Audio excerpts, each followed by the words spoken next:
Joan, get me a Snapple. This week on the Squatchers Lounge podcast, David and the Reverend Jeff take on a political topic. And not the ones you see in your Facebook newsfeed, people. Tonight, we're talking about the Commander-in-Chief of Bigfooting, Teddy Roosevelt. Does an American president really have a Bigfoot story? And did that have anything to do with all of his national parks? I see what you did there, Teddy. And now for the man who could be Teddy Roosevelt's doppelganger with a beard shave and some mustache wax, the Reverend Jeff Kelly. That's right. I actually do look a whole lot off from Teddy Roosevelt. Well, thank you very much for that. I am your host, the Reverend Jeff Kelly, and this is the Squatchers Lounge Podcast, Season 3, Episode 10. Already, look at that, man. It's like the middle of March, and we're already on 10 episodes up. With me, as always, is Dr. David Batdorf, Pseudoscientist. How you doing there, pal? Just practicing all the pseudoscience I can in between shows, and this is going to be a good one. A good one. Yeah, dude. This is Teddy Roosevelt, the first Eagle Scout. Did he actually? I mean, is he like Chuck Norris? Was he like the first of everything? Rough Rider. Damn those Indians. I should hate him, but I don't. He's just one of those guys that you just love to love, because Teddy was a real man. Teddy wasn't worried about all that fluffy stuff and his pretty little shirts. The man put on some dungarees, put on a dirty shirt, and go out with the coon hunters and the trappers and hunt all the big game himself. And that's my kind of dude. And that's one of the things we're going to be talking about tonight. Now, David, we've got pre-game show. Good gosh, have we got just a slew of crap to talk about tonight, because it's actually been 10 days since our last show. But, wow, dude, some of the things that came up between our last show and this show, the very first thing, it's amazing. It's absurd, and it's real. A weasel riding a woodpecker. Dude, when I first saw this shot, I was like, oh, surely somebody photoshopped their ferret, into this picture. Photoshop, yeah, and you're like, that. There is no possible way. Well, turns out. There it is. I mean, it really is true. There's several photos of it, and it wasn't an attack on the ground. The woodpecker was on the ground feeding, as they will do. They'll eat bugs just about anywhere they can find them. And Mr. Weasel decided that it was going to be dinner. And Mr. Woodpecker, well, he decided differently. I'm just amazed that he was able to get off the ground as far as like that final picture shows. It's like, yeah, well, that's the thing. He said he never actually got more than a few feet off of the ground before Mr. Woodpecker actually landed back on the ground. The good news is Mr. Woodpecker threw off Mr. Weasel and was actually able to get away in time to be saved. However, here we've actually obtained some super exclusive footage of what actually went on there, and I'd just be remiss if I didn't bring it up. If you look really close, you'll find Putin, Russia's prime minister, riding on the back of that weasel, harnessed up to Mr. Woodpecker. Mm-hmm.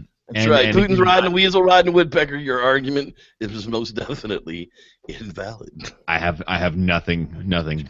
Oh, of course not. I wouldn't expect that you would, but boy, doesn't that look fun. Putin riding a woodpecker, that's where I would be, man. If I could ride a woodpecker, jeez almighty. Okay, so this one came across my desk, and I had to watch it. Apparently, Natalia Reagan, who is like superly embarrassed to ever be involved with Bigfoot, she's hanging out with Dr. Todd on YouTube now. About a month ago, they put up this talking shit with Dr. Todd and Natalia, and they're all trying to get into the YouTube game, I guess. Did you get a chance to take a look at that, David? No, I did. I'm calling this, yeah, it's basically like talking no shit with, like, really? You walk like a squatch, and then they go through, I mean, basically what we've all gone through, and the whole primate, like, how do you walk, how's this, how's that, yeah, it's the hips. No, I understand, and maybe it'll expose some other people to that sort of thing. But, well, 728 views of them so far, so we thought we'd give you a little shout out. You can hit them at YouTube and search for Talking Shit with Dr. Todd and Natalia, and check that one out. I like Dr. Todd. I'd like to hang out with him around a campfire sometime. I think that would be phenomenal. Well, yeah. Everybody, it's that time of year. Everybody's getting their plans together for the Bigfoot Conference of their choice. Now, apparently, the Woos get their own show this year, and the regular researchers get another show in Ohio, and we're going to be doing an outing in the Sierras here in June that actually involves Bigfooting. But here's Dr. Johnson's sample to the table. 2015 conference, 3-day complete pass, how to really find Bigfoot. Well, 3-day registration package includes all 3 days of the conference presentation, attendance to the Friday night social gathering, got to go get your alcohol on, catered lunch on Saturday, lunch cost includes tax and tips, and attendance to the Bigfoot dance Saturday night, April 25th. And then finally, I guess on sometime Sunday morning, presentations and a speakers panel. I'm not really too sure what the prior 2 days have to do with how to really find Bigfoot. But who are the guests, the speakers here? Well, we got Tom Cantrell. Well, okay, he's been in the Bigfoot game for a long time. Arla Williams, we know that name too. She normally goes hand in hand with Tom. And well, here's Dr. Matthew and his wife. Okay, well, he's hosting the thing, so I guess we understand why. Lori Simmons. Now, Lori Simmons had taken a step back from Bigfoot for a while. I guess she's going to step forward and talk about the subterranean Bigfoot and how they live in mounds and the research of her dad over 25 years. And over here you got Barb, Shoot, and Gabby. Well, we all know who Barb and Gabby is. God bless them. They're trying, at least. Super Bigfooter Mark Para. I don't know if you don't know who Mark Perry is, but he's a big fan and friend of Bigfoot evidence. Keith Bearden, I'm sure the name rings a bell somewhere or other, but I just can't raise it at the moment. Oh, Bob Gimlin's going to be there. Well, of course he is. He's been invited, and well, you know how that goes. He's got to make a living too. Patrick Cooper, drawing a blank here. Any idea, David? Nothing. Yeah, I got nothing. And Lisa Devereaux Crows, another one I'm drawing a blank on. So not really sure what's going on there, but they're having a Friday night social gathering, lunch on Saturday, the dance Saturday night. Woo, that's going to find you some Bigfoot. Talk to me for a moment, David. Tell me. What are you thinking, man? I think it sounds like it could be a lot of fun. I think I might get myself into a lot of trouble depending on the groups or whatever. I mean, I'm an amicable guy. I can have a good time in all sorts of situations. But probably will be a lot of fun. I'm surprised there's no karaoke on there. I know that Arla is a fantastic singer, actually. But where we're really left is that the presentations will be on Sunday, so the first couple days are just getting to know you, which is great.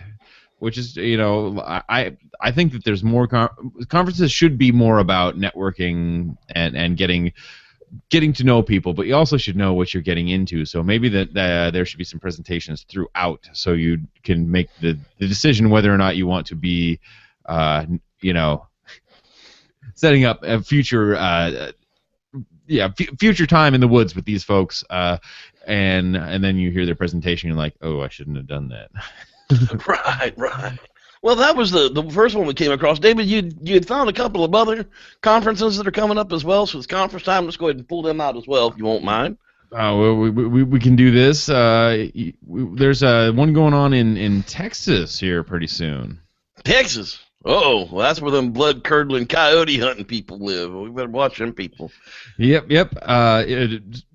So on not until September, but 2015, the original Texas Bigfoot Conference is going to be going on down there. I don't have the same amount of access to that one as I do the Bremerton, Washington location. But yeah, most definitely. Jefferson Transportation and Visitor Center, September 26, 2015. Well, there was one more I think we found, didn't we? Well, actually, the next link I have is not the one. What's the other one? I don't have the Ohio picture in here. You know what? I don't have the Ohio picture in here either, so we'll talk about that one next week.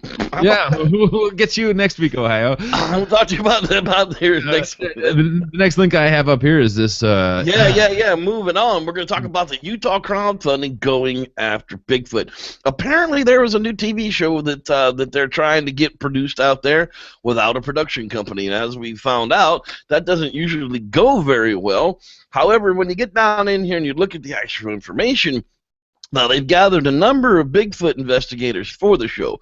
Cliff Brackman from Animal Planet's Finding Bigfoot. We love Cliff. Cliff's a fan of the show.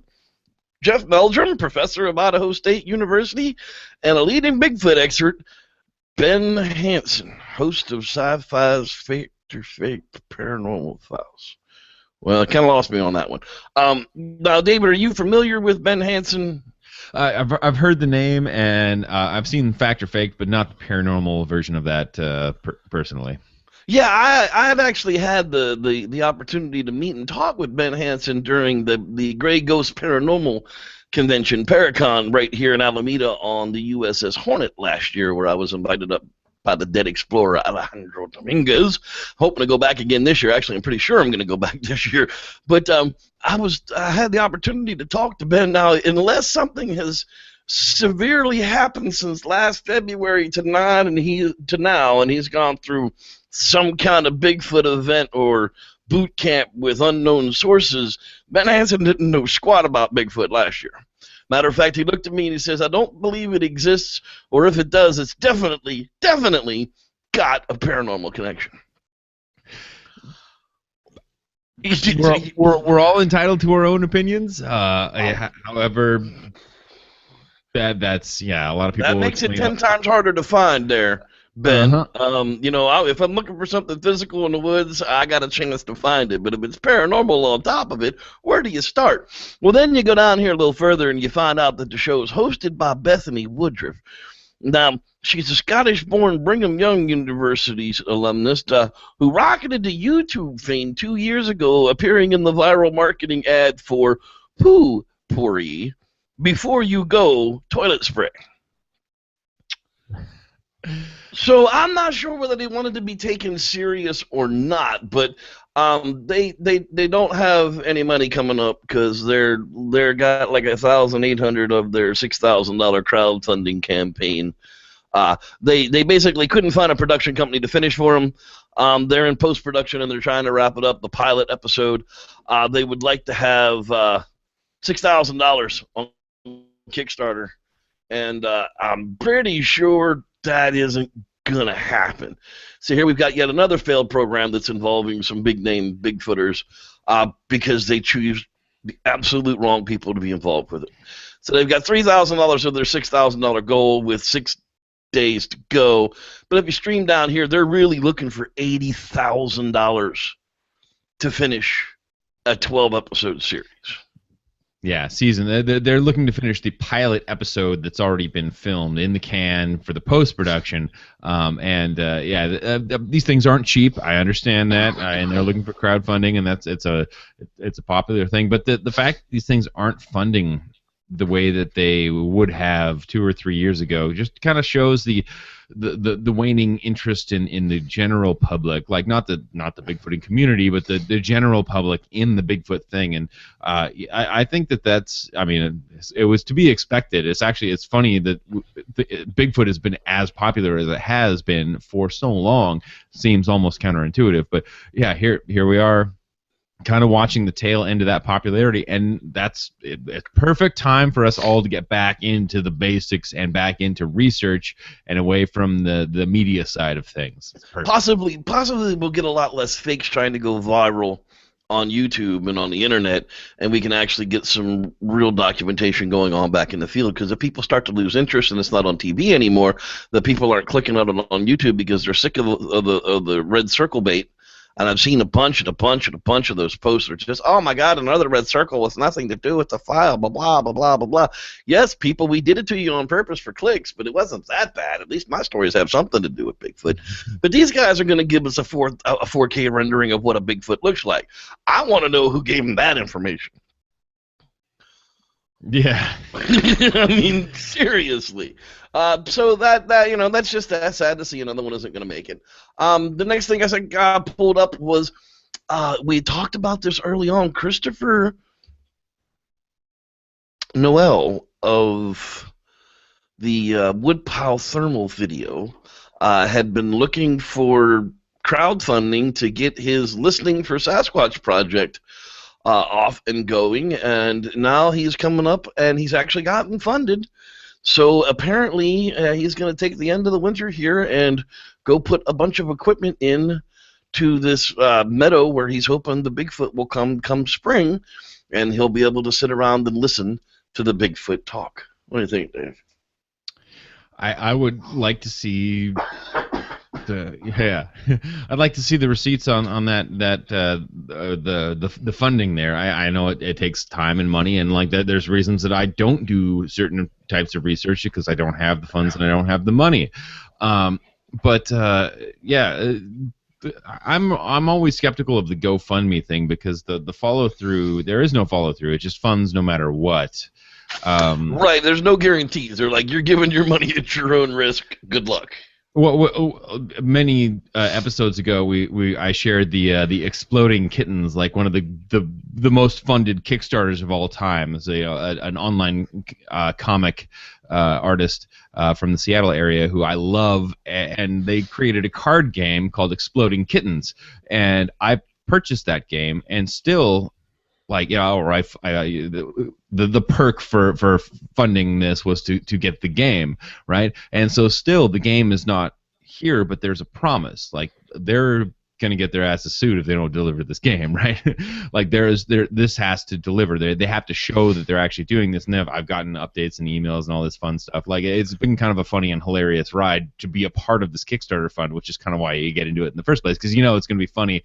Like, even after the game's over, they're sending emails and it'll be funny. But with the GoFundMe, it's just kind of like there's the money in and it just goes away, and you don't see the back end of that. With the Kickstarters and some of those others, there's actual rules about where the money goes, how it gets tracked, how you keep in touch with your audience or your donators, your benefactors, and I'm just I'm not saying there's any wrongdoing. I'm just saying that GoFundMe is kind of a weird way to go. It's the ghetto way of funding a project. That's kind of the way I see it too. I think it's that you don't have to set up a business to do it, and you don't have to have a product to put forth, or you don't have to make a promise, basically. Yeah, you're funding me, not anything else. Which, for the Sasquatch thing, makes sense because you can't promise that you're going to get results. You can promise that you'll try to get results, but that doesn't really stand up in the business world now, does it? No, it sure doesn't. Hey, the next thing that came across my desk was the Indian marker trees, and what the heck are they, and what are they for? People were like, oh my goodness, why would they do something? This poor tree looks like it was destroyed. Actually, no, this poor tree was well cared for probably 30 or 40 years by the local native tribe that made it. It's pointing to a trail marker. It's pointing towards a water source. It's blocking away. There's a lot of different types of marker trees depending on what they are. But basically, the Native Americans would take the resources that they had amongst them, something that would grow for 100 years, and made a road sign out of them. That's basically what an Indian marker tree is. What are your thoughts on that, David? Using nature to create your road signs. It's something that people talk about with Sasquatch all the time, whether it's like these tree bends, tree breaks, hey, there are tree arches, tree this, tree that. Where that comes from is exactly this. Native Americans made these markers that were supposed to be there for forever. Like a tree arch, pinned down by a log or something like that, that's temporary. Or it's the beginning of somebody trying to set up one of these. Right, and they are really, really cool, and they were, like we said, they're designed to live forever, and they were well looked after in the times that they were created until they get to a point that they grow on their own, and then they're left back to the wild. But if you ever come across one of these things in the woods, you should probably pay attention to it because it's trying to tell you something. There's something there's something in the area. There's something on the hill.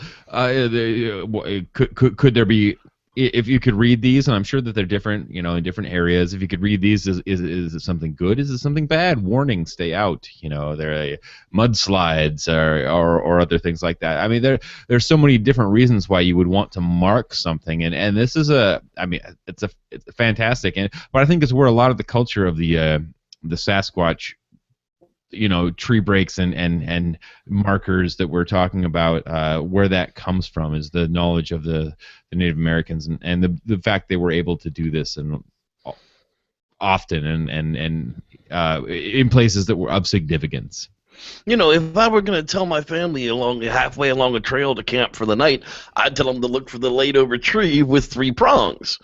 When you get to that part in the trail, which, of course, even at night, if you came across this thing, you'd be like, oh, that's what Uncle Jeff was talking about. You wouldn't say, oh, what do you mean, the laid-over tree with 3 prongs? You'd see that and you go, oh, that exactly. Yeah, that's exactly what we're talking about. So I thought that was kind of slick that came across my desk. Now, we wanted to get a talk. You sent me this link up, and I thought it was actually quite important to talk about. The top predators are probably the most important animals on the planet, and why? Now tell us about that, Dave. This is it talks about the trophic pyramid, and if you scroll down a little bit, there's some amazing images of these top predators. That's actually a yawn. It's not a threat. But this trophic pyramid down here, where or up a little bit there, where they're talking about an osprey. So you're talking about, the Seahawk. They eat pike, not exclusively, but for every 10 pike. So they're talking about factors of 10, basically. One eagle needs 10 pike, which pike eat perch. So you need 10 perch for each of the 10 pike, so 100, and the perch eat bleak, so you need 100 bleak. And then you need 10,000 freshwater shrimp to support that one osprey. Where you find healthy habitats, this is you can see this. There are a lot of the small creatures, and in an unhealthy environment, you would find 100,000 freshwater shrimp and no osprey. Right. There would and something would be out of control. There's not enough bleak, so there's no perch, there's no pike, there's just a bunch of freshwater shrimp, and you'd be like, oh, it's teeming with shrimp. This is a good thing. A lot of there's been a lot of studies done up in the area where I live about herring. Herring is a very important species. Salmon eat herring. The killer whales eat salmon and herring. The seals eat herring, and as all of these basically, once you reach that top predator status, herring is somewhere underneath it. So it's a very important species, and herring eggs are very susceptible to creosote. And we dumped all this creosote into the ocean just to dump it, to fill it, pylons for piers and everything like that. And creosote immediately dissolves the outer coating of herring eggs, and they cannot survive. So in all of these bays and all of these areas, you find no top predators, and that's the first sign of an unhealthy ecosystem, is where there are no top predators. So what did we do? We removed all the creosote. The herring start to come back when they spawn.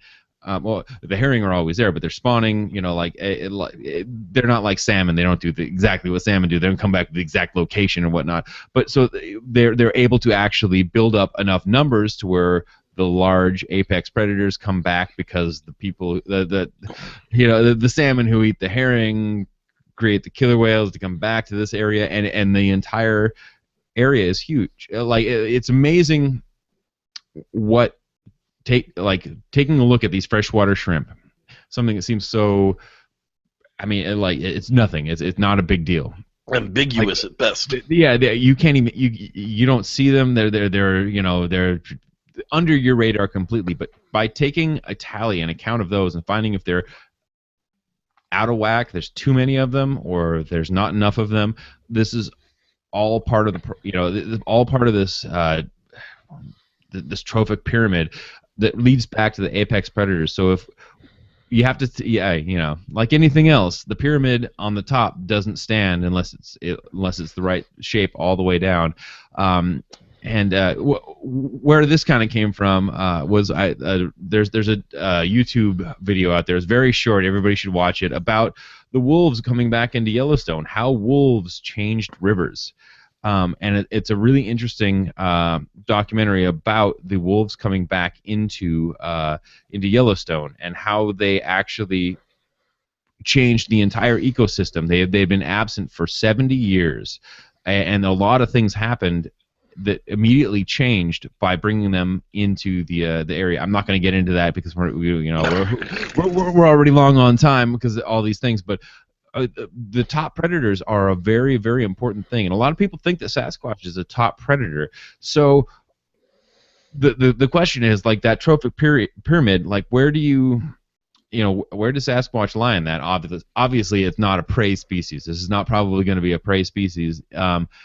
Even if it's an herbivore, there's this trophic pyramid underneath it, like with whether it's foliage, roots, tubers, fruits, what it's going to need, what it's going to use right. on. It's going to need 100 pounds of this, and then 1,000 pounds of that, and 10,000 pounds of this, or grams, whatever the case may be. But so you can actually, but you would expect that large of a species to need a very healthy ecosystem. So these are things like ecologically that you can look at.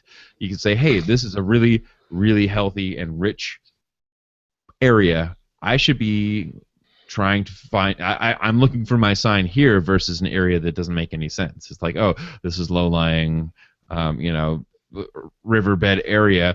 They may come down here because of something, but maybe it's this area that's right over here, over this one hill, that is where I need to be looking, because that's where the food actually is. The sightings are here because that's where the people are, but the food is actually over here, so that's where I'm going to go look at it. Exactly. Now, coming up next, the new species of monkey discovered in the Amazon rainforest. Dude, it came out on my birthday. It was awesome. They found some new lesser monkeys. I don't believe they're apes. No, they're not. They're monkeys. But still, we're discovering primates, and that's freaking cool. What are we thinking about? Oh, these are phenomenal, because we find new insect species in the Amazon all the time. We found, like, what was the linguado, or like, not pronouncing that correctly. It's fine. But these guys, Pseudoscientist. It's the first.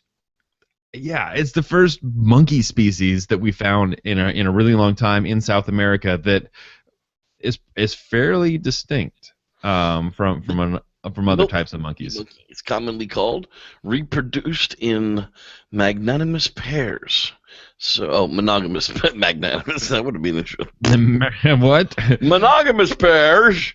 The monkey sits next to one another and they intertwine their tails. Oh, well, isn't that just cute? I don't think he's intertwining his tail with her right there. But, yeah, I just thought that was pretty slick that we found some new monkeys in the Amazon. And, the last big ape we found, of course, was the billy ape in the Congo. And that was, 2001? There's the Cross River gorilla was. We knew they existed. Speciated. They despeciated the gorilla. Yeah, that's right. So they did give him its own name. But new monkeys were found. That was pretty cool. Now we're moving into the hominids. Now, David and I both came across this. The remains of possibly the first known human discovered in Ethiopia. Dude, 2013. It's a little bit older of a story, but just a fragment of a jawbone is enough to identify this particular. It's a little bit of a clickbaity title, but this is the first mosaic where you couldn't distinguish it as being Australopithecus or Homo. It's kind of a little bit of both. That's exactly what you would expect to find. However, what they found is that this perfect mosaic of kind of both was way earlier than they thought it should be. And that's really interesting. Like about 400,000 years early. So instead of like 2.8 is where they're thinking this is like 3.2 or something like that. I should check those numbers. I'm a pseudoscientist. I don't have to. Exactly. But we're talking something that's really yeah. And it's in a different site, not far from where Lucy was unearthed. So we're still talking about the same geographic location.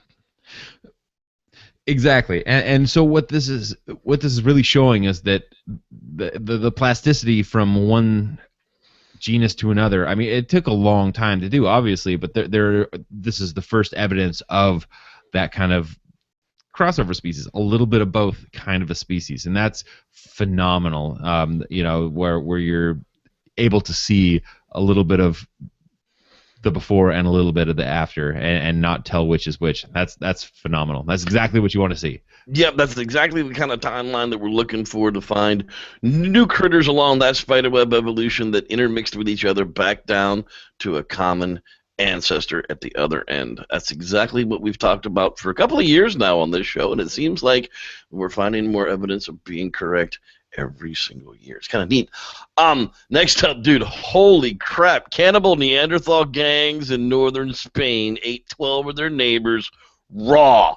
What is up with this, my man? This is a great story.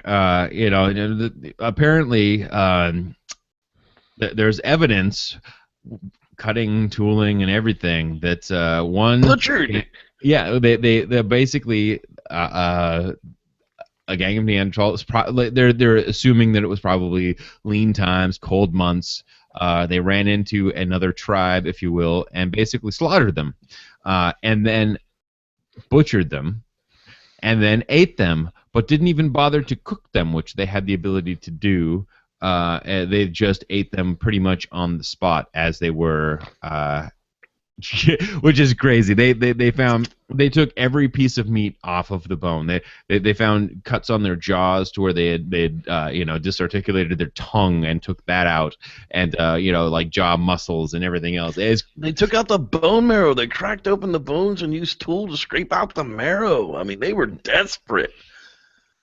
So I mean, one would assume that the assailants was a much larger band. If they slaughtered 12 individuals and they needed to eat 12 individuals worth of food, this is probably a large band of Neanderthal that was disarticulating and eating 12 people.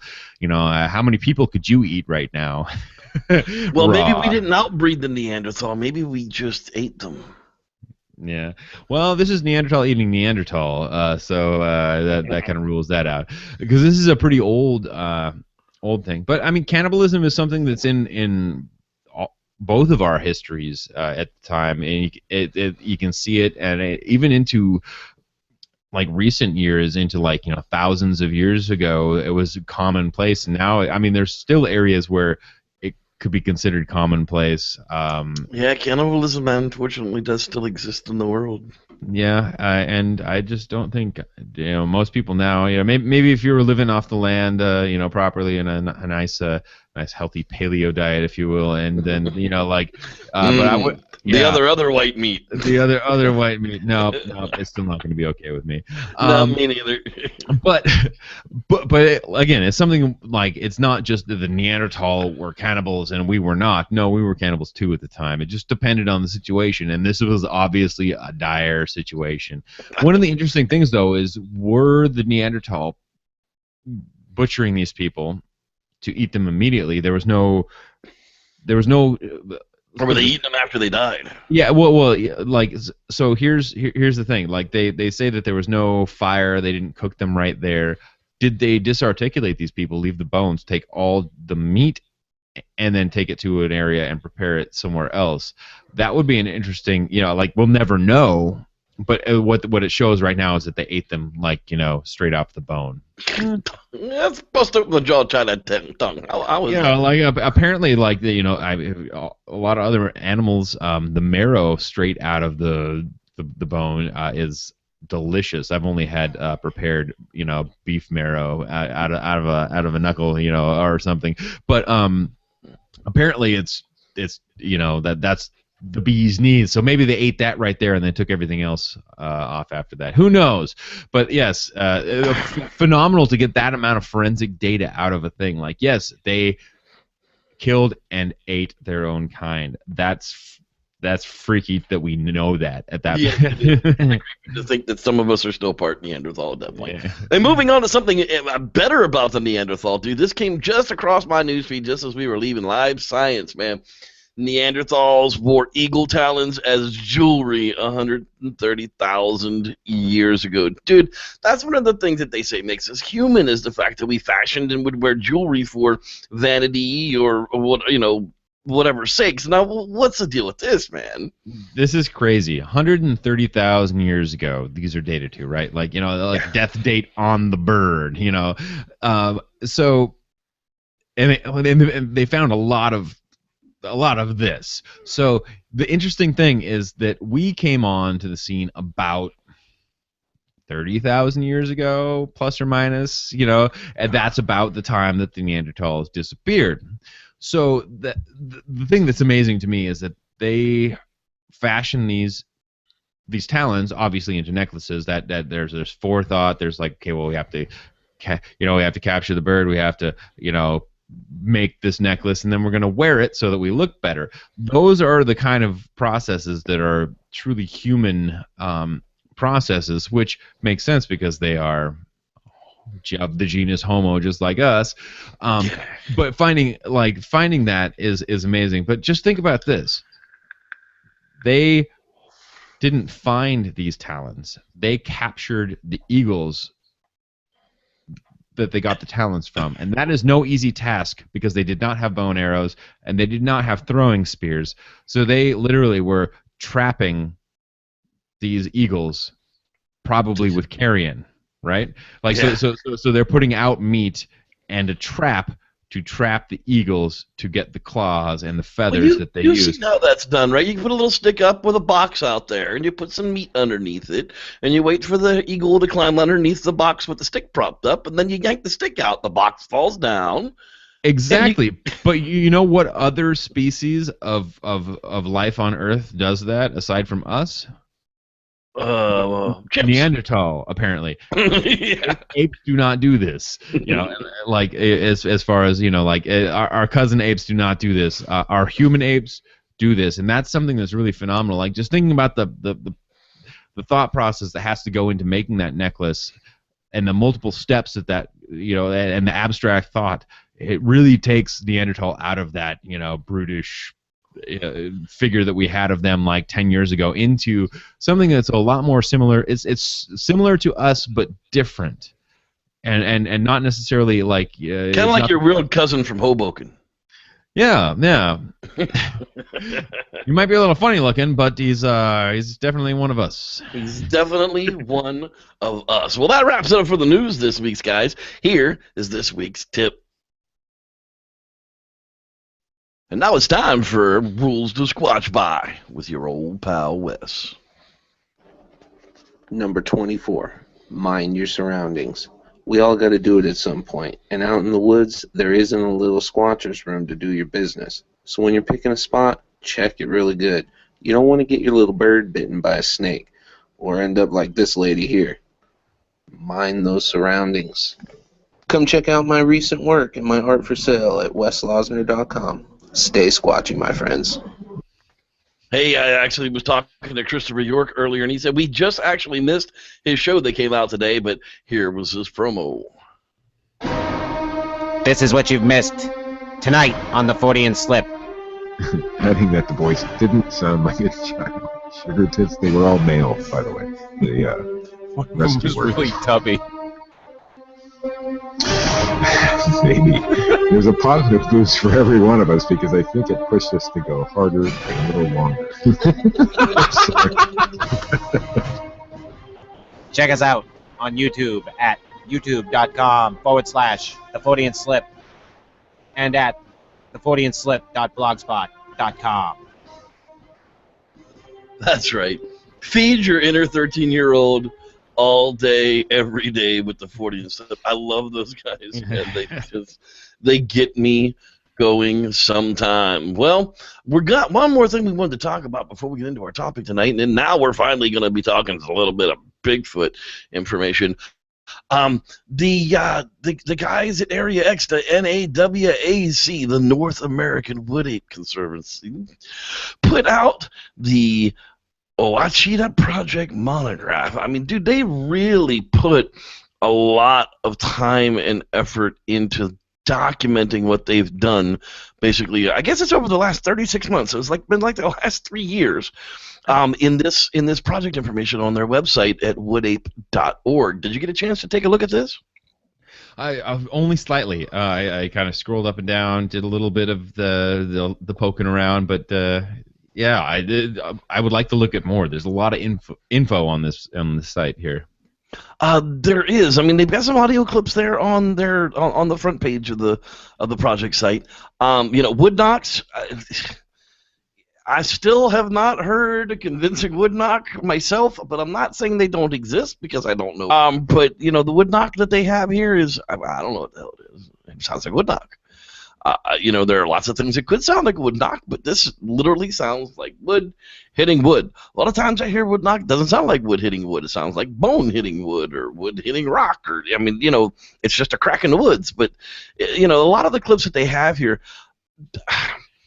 Some of the claims where they're getting rocks thrown at the cabin, I'd have to see the landscape to see how the cabin was situated before I can make a determination whether it could be a natural occurrence or not. But, these guys are saying that they've got things huffing around their cabin and literally picking things up and throwing it at them, but they still just don't quite have anything on video to produce for it yet. But these are the guys that are out there willing to take one if they get the opportunity for the right type of a shot.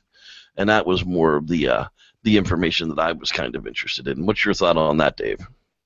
Well, it with the like you're saying, like for me, if I was sitting there in that cabin and somebody hears a stick break out in the woods and then points a rifle towards it, that's pretty like put your hand on the shoulder, like, dude, don't. But if that shot came up, I mean that's their prerogative. I would take it if it's good, if you could see it. But I'm always a documentation guy. Like, yeah, document. These don't really prove anything, but the fact that they are documenting it and then they are sharing it means that if something happens and they get a little bit more, all of this other stuff either becomes applicable or they can throw out what needs to be thrown out. And that's how it should be done. Sometimes sharing it preemptively is, people will criticize it. I will probably criticize it. We need a little more. We need a little of this. We need a little of that. But that's fine. But at least they are documenting it, and they do have some, the audio clips and whatever video clips there are. I just wish that people would also take the time to follow up, even a general direction. That you think and do grid searches out there after you hear something, and look for some sort of sign or some sort of evidence, and you might find out, yeah, it was a deer. That's okay. You just went through the entire process and you ruled out everything but a deer because there's deer prints right there from last night. Now you know what it is. That's exactly. Great. And so definitely, I'm sure that these guys do some of that too. But this is what they're presenting us with, and so yeah, people are critical. I'm critical. I do that. I'm critical. So yeah, just I'm gonna keep watching these guys and see what comes through. I still say if you say Bigfoot knock on trees, then I say you should be able to find the place where he squared up and grabbed the branch and smacked the tree. The tree should have damage. There should be a scar mark on the side of the tree. If you can hear a knock from miles away ringing through the canyon, wood on wood, then you should be able to find a trunk with a mark on it where Biggie hit it. If you get tree knocks from a certain location all the time, then there should be lots of trees with scars on them to show where somebody's been hitting on it. Because I know every time I picked up a bat and hit a tree with it, or broken that's how I break firewood up, is by smacking it against trees all the time. That's how I got my first real encounter. Yeah, but I don't know. I think there should be a little more follow-up evidence to those type of events, and maybe we would be able to catalog them a little better. But we're going to be tracking this throughout the season. Now the spring's here, and people are actually going to be getting out. I'm actually going to be meeting with Justin this weekend about that outing in July or in June that we were talking about. We're going to announce that ahead of time, so if you want to make arrangements to get into Sacramento and meet up and wagon train up to the location with us, that might be possible. as well. So that does it for the newsy type stuff of the week. Right about now is when we get into fun stuff. And now for tonight's topic. That's right. We're talking about the Bowman story is actually the name of the story itself. It comes from the journal of Teddy Roosevelt as it was told to him along some of his journeys. And basically, it portrays two beaver hunters that go off with each other. One of them, Mr. Bowman, is still a younger buck himself. He's not quite ready to be out there trapping in the big wilds by himself when he goes off with a companion. Never actually names the companion, which is kind of strange itself. But as they go along, they come to their meadow area where they camp, and they go out to set some beaver traps. And when they come back from setting their first beaver traps, they find that the lean-to that they had made, their camp that they had set up, had been knocked down, and all of the things had been knocked around. Well, they both looked at each other. Well, gee, that's silly. Must have been some strange bear or something. So they put the lean-to back up and put their camp back together and got to setting about their business. And the nighttime came. And the first night, as it sat there, something came in and growled and yelled at them in the woods in the middle of the night, like midnight. Just came out of the woods at these two beaver trappers. Now, these are armed men. So, and they're way up in the wilds of a small creek, beaver trapping. So we know this is not a man in a suit. This is not an Indian shaman. Indian shamans know men with guns will shoot you if you run and scare at them in the middle of the night. So you've got these two beaver trappers, Bowman and his companion, and they shoot off into the night, blasted at this thing, trying to get it to run away, and they hear it crashing on up through the forest that's on the backside of their camp. Well, the next morning, they really didn't sleep very much. They'd both gotten up out of their clothes after pretty much being up with the fire all night long. And they looked at each other and went, that really couldn't have been what we thought it was, whatever. We never really got an idea of it. It had to have been some kind of a strange bear. Well, they went looking for the tracks, and of course, when they found the tracks, they had, because they are trappers and trackers for a very long time, they decided that whatever this thing was walking on two legs, but it definitely wasn't a man. So it set forth a real uneasy feeling for them, but they went off about their business and set off in two different directions to set their traps for the day. The guys went back out in the middle of the day, and they set all their beaver traps up, and they met back in the meadow where the campsite had been again for the night. And again, at midnight, something came down from the wood line on the other side of the creek and huffed and puffed and screamed at the two guys from across the camp, but would not charge into camp. I guess the nights before gunfire had kept it from flying off itself. Well, the next thing you know, the guys get up in the morning and decide, well, we're going to get out of here. So they didn't really leave each other. They just kind of went up the creek together and gathered up the beavers that were caught in traps. Most of the traps were empty. It wasn't as prolific as they had hoped it would be. And when they were coming back towards their camp, Bowman decided, this is stupid. We can't be this scared. We're going to split up. I'm going to go get the last of the beaver traps. You go back to camp and pack it up, and I'll meet you back at camp, and we'll get out of here. Well, as Bowman didn't realize, there were quite a few beavers in his traps as he went off through the other meadow to pick them up from the pond. So it took him a few hours to actually to collect up all of the beaver and bring them back to camp. And by the time he got back to camp, the sun was getting low on the ground, but he didn't see anybody in camp when he finally got there. So he dropped all of his beaver gear, and he started to look around and call out for his companion, and there was no response. There, all of a sudden, he saw his friend jacked over on the backside of a fallen down tree with his neck split backwards and 4 fang marks in his neck and bipedal tracks all over the place. He said that the animal had taken glee and fun and had been rolling around on his dead friend's body before it got up and ran away along the soft sand of the creek. And this time there was no doubt that they looked much larger than a man's, but they were definitely not human footprints. And thus was the story of the trapper Bowman as he came out of the woods without his trapping companion. What do you think, David? I mean, we're talking 1885, so we're talking, way back when men were men and, women stood up to pee at night. This is one of those stories that I love the historical accounts. It really does. I don't know necessarily if it adds credence, but it definitely, this is where part of the history and the story comes in, and the manner in which the man was described to have been dispatched. What else could it be? He's bent backwards over a log. This is something big, something that was able to pick him up and bend him, and then there's these marks on his neck.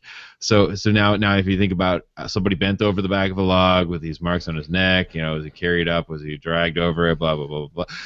But then the post description of gleefully rolling around, like it kind of is. It's a really, the imagery is phenomenal in this story. Yeah, the footprints of the unknown beast creature, printed deep into the soft soil, told the whole story. The unfortunate man, having finished his packing, had sat down on the spruce log with his face in the fire, his back to the dense woods, to wait for his companion. While thus waiting, his monstrous assailant, which must have been lurking in the woods, waited for a chance to catch one of the adventurers unprepared, came silently from behind, walking with the long, noiseless steps, and seemingly still on two legs. Eventually unheard, it reached the man. It broke his neck by wrenching his head backwards with its forepaws, and it buried its teeth into his throat. I mean, dude, that's Teddy Roosevelt, bro. I mean, that's just serious writing, man. Yeah, that's some. It's it's fantastical to a fault. But at the same time, the story can be delivered in one way, but could have actually been presented in another, in an original, a less it could maybe wasn't so grandiose. But this is definitely something that we kind of point back to and gets the imagery of the brutal Sasquatch, the monster Sasquatch. But you think about it, they call it the creature, the this, the that. They didn't have Bigfoot. We talked about Bigfoot wasn't a Bigfoot until Jerry Crew, and Sasquatch wasn't a Sasquatch until John Green. So this was just a scary man-like creature.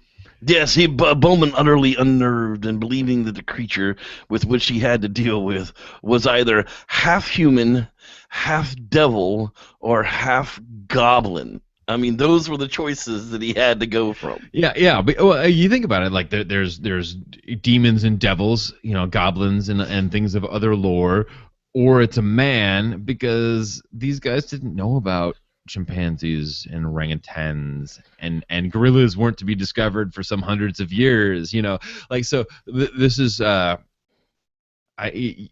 you have to take the historical accounts into context of what could that person who's trying to describe that actually have known about. Right, we've been able to have a selection from. Yeah, so a man or a devil, but it's definitely not a bear, it's not a beaver, it's not a mountain lion, it's not this, because it walked on that. 2 legs. Yeah, and it hair covered and frightening, basically you have the fright and the orthograde or upright, body plan like we were talking about. That's pretty much all you have, and then of course Bigfoot. Right. Sasquatch, as we would know the account today. Well, this accounting that we were talking about tonight actually came from the Sasquatch Encounters website with the late Bobby Short. This was actually put together in 1995. You can find it out there on their website. You should go out there and read the rest of it. Now, according to the website, Teddy Roosevelt himself may have had a little run-in with the Bigfoot-type creature himself, but much like our presidents now that say that they may have seen a UFO, they got something to draw from, where back then, like we were just talking about, Teddy didn't have any names to draw from. So upright walking bipedal beast monsters were what they were, beast monsters themselves. Goblin, but you got to know that Teddy Roosevelt and like I say, these trappers, these people that were prolific woodsmen. We fancy ourselves survivalists and whatnot these days. No, these were woods people. Like, yeah, they weren't anybody worried about, a couple of beaver attacks in the middle of the night. They weren't raccoon hunters. Yeah. So these are like, you have to imagine this is legit, and there are other dangers too that they were aware of. Other people, say they got into the wrong prospectors' plots. If you were Right. This wasn't an Indian attack. This I'm wasn't thinking a West savage Coast attack. on that, but Yeah, for sure. It was definitely some kind of a strange animal attack at that. Well, guys, that's going to do it for us this week on the Squatchers Lounge Project. Holy crap, dude, we burnt through an hour just like that. it's like, end topic, boom, done. Okay, thanks. Exactly. We want to thank everybody for watching us out here on the Squatchers Lounge podcast. It's getting to be every week a better and better show, all because of your input at facebook.com/groups/SLounge. Come on and join us out there in the group discussion every week that we have going on. You can find our fan page at www.facebook.com/SLounge podcast. Find us on YouTube at youtube.com/SLounge podcast. And go get some coffee from our sponsors, damn it. SquatchCoffee.com. Dude, I don't drink anything else. And we will see you guys back here next week, next Wednesday. Thanks for watching, and may the Squatch be with you. Damn Sam Squanch. That's the right one. Got to exit, got to intro, Hey, Yeah. one of these days we'll be able to hire us a board operator. Wouldn't that be nice? What? I guess first we got to hire you. Yeah, I was gonna say they got. Somebody's gonna pay us first, I guess. Yeah. Once we start getting paid, then we can pay somebody else. Yeah. I'd love to have a phone call operator. That'd be slick, man. We gotta figure that out, how we can do a call-in show. Yeah. I like trouble. Let's do that. What's the worst that can happen? Our haters call? I love when they do, because they make us famous. Wow. Joan, get me a Snapple.